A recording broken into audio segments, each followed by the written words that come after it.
Ray, as always, good to see you. All right, buddy. Man, I light up every time I see you. You're one of the treasures for us boxing fans. First off, I want to get your perspective on a few things happening in the world of boxing, and then I'm going to mix in some funny questions in there for you as well. First off, your perspective, you were away from the ring for a very long time, and then you came back and you fought Camacho. Man, he's coming back after, I want to say, like a 5-year layoff. Yeah.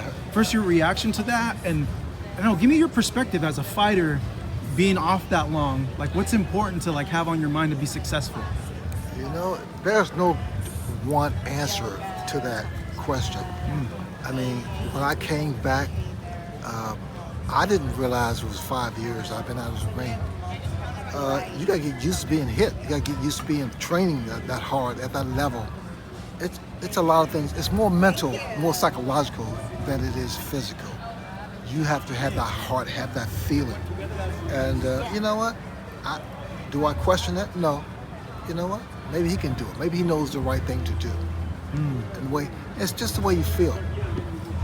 For you, just your reaction because you lived through it, is it a good idea for a boxer, regardless of who it is?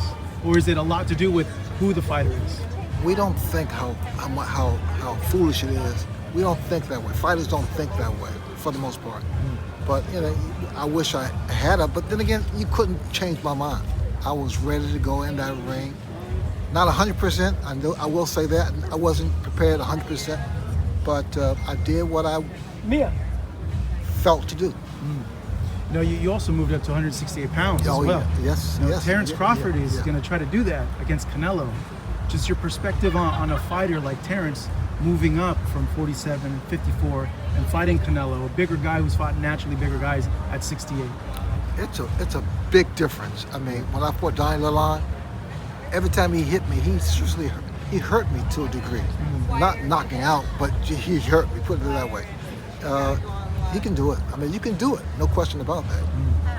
You know, what about Crawford do you think can bridge the weight gap, or like with you, what did bridge the weight gap? Because a lot of people are just saying, hey, Canelo's just too big for someone like Terrence. I mean, that's true, but you know what? There's always a way. Put it that, there's always a way. There's always a way to win.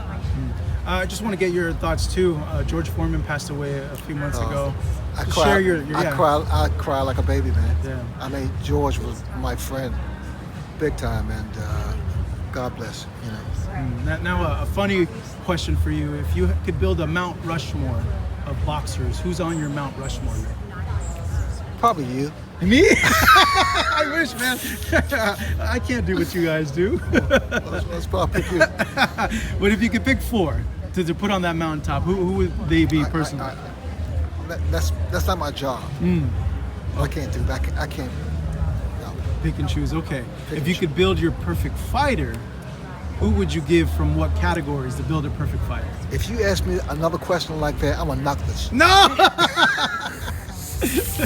Ray, as always, good seeing you. All right, man. Good Appreciate seeing you. the time.